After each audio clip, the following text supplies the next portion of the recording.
Thank you, Mr. Speaker. Someone just asked me where my guitar is. I had someone else ask me if I brought a harmonica, and I was trying to figure out how to handle this.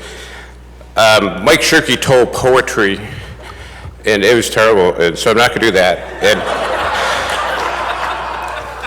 now, Paul Clemente can sing like an angel, but I can't. John Alumba gave a kind of an endless ranting oratory, which I don't know if I can go on that long, but I could try. But I thought, I didn't want to bring guitar, harmonica. I was always told to start the speech with a joke. And I thought, man, I got so much to say. I kind of feel like a mosquito in a nudist colony. I'm not sure where I'm going to get started.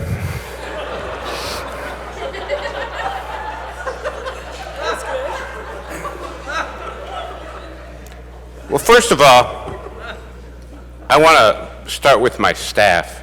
And they're sitting up in the West Wing. You got Nick and James up there. Could you stand up? I will roll anywhere with these guys. I am only what my staff is. And then also James's brother, Alan Klein.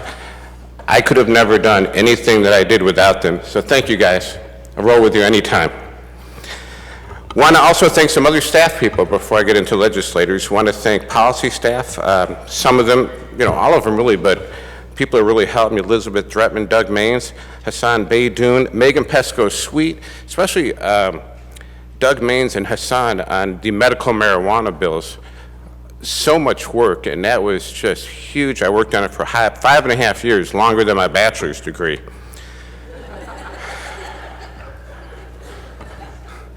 I want to thank both my speakers, Kevin Cotter, and I want to thank Jace Bolger for giving me opportunities, appointing me to committees where I could make a difference. I've been finance chair and I've been health policy chair. I've really appreciated that opportunity to move things forward. I want to tell a little story about Chuck Moss. And some of you that have been here a while remember Chuck Moss, and I got a real kick out of him. I would just watch him, and he had a talk with me, and he said, Mike, you need to know this because a guy like you is going to have this problem. He said, you need to know about the walk of tears. The walk of tears. And I said, well, what's the walk of tears? And he says, well, that's when you're, not getting along with everyone on an issue, and the speaker's assistant comes to your desk and says, the speaker wants you to come back to his office. And then you put your head down and you shuffle behind that person and walk back to the speaker's office, and that is the walk of tears. And I don't know how many of you have had the walk of tears, but I've had it a few times, but not lately under Kevin, so thank you. Tom Leonard, thank you. Tom always makes fun of the fact that I only have 2 suits and I rotate 2 suits. If I do come back in the Senate, I'm going to spring for a 3rd if they have a sale at Men's Warehouse. I want to thank my vice chairs on health policy, Dr. Henry Vaupel and George Duraney. You've been great and you've helped me run a great committee. Sister Lisa Lyons, thank you for your work on medical marijuana bill, and I'm thinking of people that aren't here anymore, but Pete McGregor, Ed McBroom. I could name everyone in this room, but certain people stand out in my mind. Ed McBroom with you still have the cheese hat? But your demon pig speech was inspirational. I was on the other side of that issue, and that was on feral swine hunting, Eurasian boars, and I was on the other side of the issue, and I'm the first Jew to be awarded the porkerarium, the hero of pork. So don't tell my rabbi. Bunch of good old boys, Rick Goutman, John Bumstead, Phil Potvin, Bruce Rennan, Brett Roberts, Pete Petelia, Jeff Farrington, Tony Forlini. I mean, I can name everyone in this room, Al Pashoka. Now we go to the Jewish caucus. I always felt like a man without a caucus. I couldn't get into the Black caucus, but we did form the Jewish caucus, and I want to thank work I've had with my Jewish caucus members, Lisa Brown, Ellen Kogan-Lipton, Vicki Barnett, Andy Shore, Kate Siegel, Robert Wittenberg, Jeremy Moss. I have to say, and also the Falafel Caucus with Clint Kesto. I gotta say something extra special about Vicky. We were having this philosophical screaming match about whether abortion was a Jewish principle. And she was saying it was, now I was saying it wasn't. She was saying it was, now I was saying it wasn't. And it got louder and louder. And then I said, why do you think it is? She goes, well, most Jews, if you actually poll most Jews, they believe in it. And I'm like, well, most Jews prefer original recipe Kentucky Fried Chicken over extra crispy. Does not make it a Jewish principle. Anyways, it got really loud, and we got separated over there. I was told to go back to my seat. She came over here, it started up again, and then I knew it was getting bad, because suddenly I looked to my right, and Sergeant Dave Dixon was standing right there, like this. And I remember the time Dave grabbed Harvey and ran him back to the back room. And I was wondering if he was going to make the grab on me or on Vicky, but I toned it down.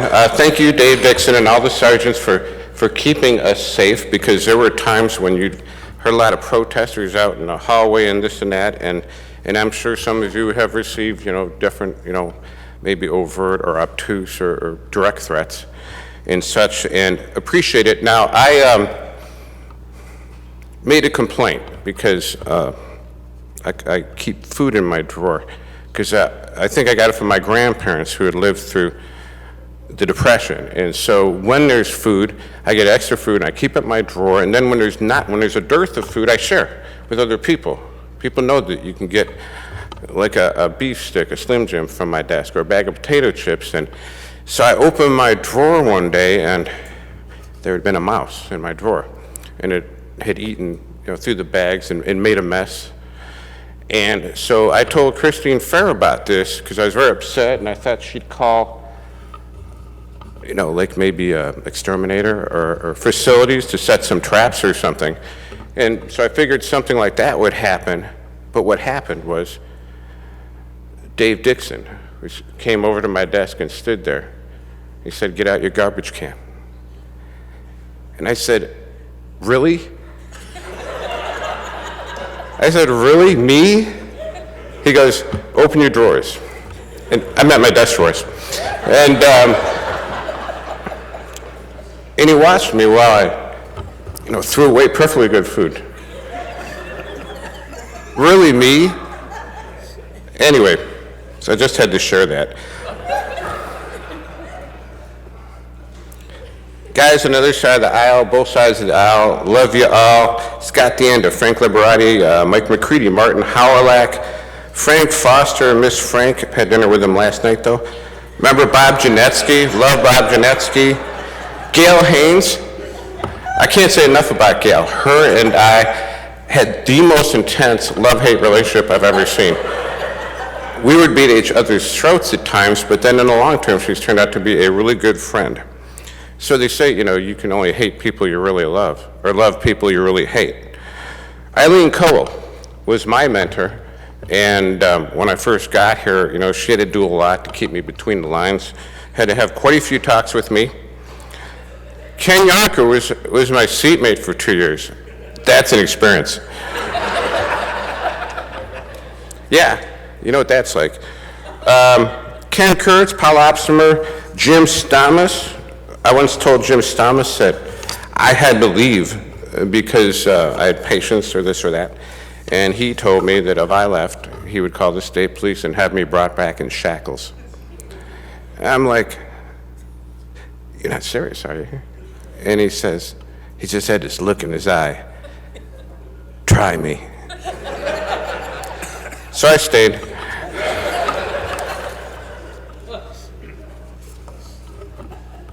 New guys, Ned Canfield, John Bison, Daniela Garcia, Brand Iden, love the Sox, Larry Inman.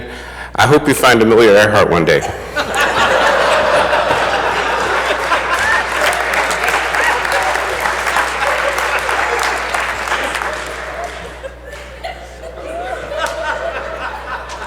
Pete Lucido, Dave Matron, Jim Tedder.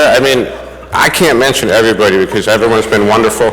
It's been an honor and a privilege to serve in this body, and I appreciate it, and I will never forget it. Thank you.